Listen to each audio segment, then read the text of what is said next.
Assalamualaikum warahmatullahi wabarakatuh. Perkenalkan nama saya Sinta Rumiani, saya dari kelas A21 dengan NIM 22811311028. Pada video kali ini saya akan mereview makalah kelompok 10. Sejarah perkembangan sistem kesenian di Cirebon. Yang pertama, ukiran Cirebon. Ukiran Cirebon adalah salah satu jenis batik yang menggunakan teknik ukir pada kain sebagai media untuk membuat motif. Teknik ini membutuhkan keterampilan dan ketelitian yang tinggi, serta alat-alat khusus seperti pisau, gunting, jarum, dan lilin.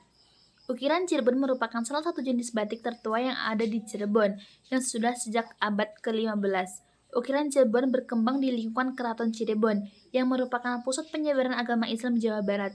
Ukiran Cirebon memiliki motif-motif yang bersifat sakral, simbolis, dan filosofis, yang menggambarkan kejayaan, kebesaran, dan kearifan daripada raja dan keluarga keraton, serta hubungan mereka dengan Tuhan, alam, dan masyarakat. Ukiran Cirebon terus berkembang seiring dengan perkembangan Keraton Cirebon, yang mengalami masa kejayaan pada abad ke-16 dan ke-17, ketika Cirebon menjadi salah satu pusat perdagangan dan politik di Jawa Barat. Pada masa ini, ukiran Cirebon menjadi salah satu seni yang dihormati dan dihargai oleh para raja dan keluarga keraton, serta masyarakat Cirebon. Ukiran Cirebon juga menjadi salah satu media untuk menyampaikan pesan-pesan moral, religius, dan filosofis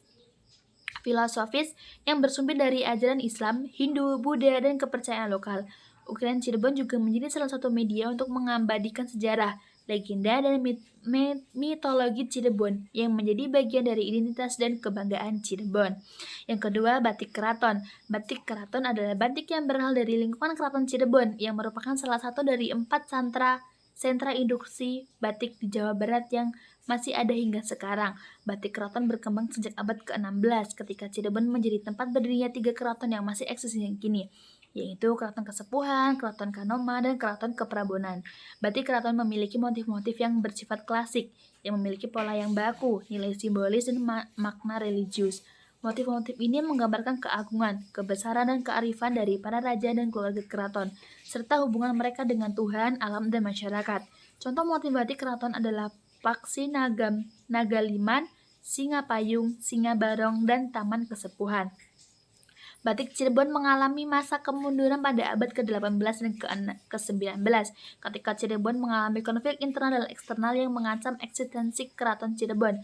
Pada masa ini, batik keraton menjadi salah satu seni yang terpinggirkan dan terlupakan oleh para raja dan keluarga keraton, serta masyarakat Cirebon. Batik keraton juga menjadi salah satu seni yang terancam punah karena kurangnya penerus, penghargaan, dan pelestarian. Batik keraton juga menjadi salah satu seni yang terpengaruh oleh perubahan zaman, yang menuntut adanya inovasi, adaptasi, dan diversifikasi. Yang ketiga, batik pesisiran. Batik pesisiran adalah batik yang berasal dari daerah pesisir Cirebon, yang memiliki karakteristik yang berbeda dengan batik keraton. Batik pesisiran berkembang sejak abad ke-17 ketika Cirebon menjadi salah satu pelabuhan penting di Jawa Barat, yang berhubungan dengan berbagai bangsa dan budaya asing, seperti Tiongkok, Arab, Persia, India, dan Eropa. Batik pesisiran memiliki motif-motif yang bersifat dinamis, variatif, dan eksotis, yang menggambarkan kehidupan, aktivitas, dan keanekaragaman dari masyarakat pesisir yang berinteraksi dengan berbagai unsur seperti laut, kapal, perdagangan, budaya, dan agama. Contoh motif batik pesisiran adalah Sagar Sani, Naga Sakti, Burung Hoang, dan Langgeng Kangkung. Batik pesisir atau dikenal dengan nama batik Bang Birong memiliki warna dasar yang cerah seperti biru, hijau, dan merah. Batik biasanya dikerjakan dalam 2 kali proses untuk mendapatkan perpaduan dan persilangan warna, yaitu 1 kali dengan warna merah, kemudian dilakukan pembatikan lagi dan dicelup biru. Bahkan kadang dikembangkan dengan celupan kuning. Sementara motifnya berhubungan dengan alam sekitar seperti motif udang, ikan, dan bunga. Batik pesisir mengalami masa kebangkitan pada abad ke-21 ketika Cirebon mengalami perkembangan ekonomi, sosial, dan budaya yang membuka peluang bagi pengembangan dan pelestarian batik pesisiran. Pada masa ini, batik pesisiran menjadi salah satu seni yang dihidupkan kembali dan dikembangkan oleh para pengrajin, seniman, akademisi, dan pemerintah yang berupaya untuk melestarikan, mengembangkan, dan mempromosikan batik pesisiran sebagai salah satu warisan budaya Cirebon. Batik pesisiran juga menjadi salah satu seni yang diapresiasi dan dikonsumsi oleh masyarakat luas, baik lokal maupun global, yang tertarik dengan keindahan, keunikan, dan makna batik pesisiran. Yang keempat, batik santri atau batik Ciwaringin. Batik Cirawingin adalah batik yang berasal dari desa Cirawingin, yang merupakan salah satu sentra produksi batik di Cirebon. Batik Cirawingin berkembang sejak abad ke-19 ketika desa ini menjadi tempat tinggal bagi para pengrajin batik yang berasal dari berbagai daerah seperti Pekalongan, Solo, Jogja, dan Madura.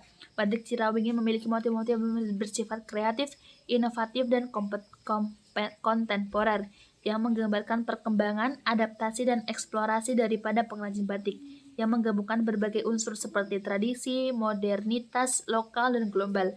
Batik Cirawingin juga merupakan salah satu seni yang terpengaruh oleh perubahan zaman, yang menuntut adanya inovasi, adaptasi, dan diversifikasi.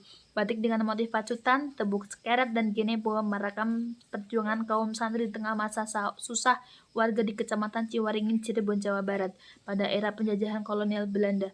Dalam perkembangannya, hanya desa Cirawingin yang tumbuh sebagai kampung batik. Dari situ berkembang sebagai berbagai motif yang merujuk pada warisan kalangan santri, serta salah satunya motif pacutan. Gagasan motif ini berasal dari tangkai dan dedaunan yang digunakan para pengajar di pondok pesantren untuk mencambuk dan memberi semangat para santrinya agar lebih giat belajar ilmu agama. Sementara jejak kemiskinan dan kelaparan warga Ciwaringin dituangkan ke dalam motif tebu sekarat.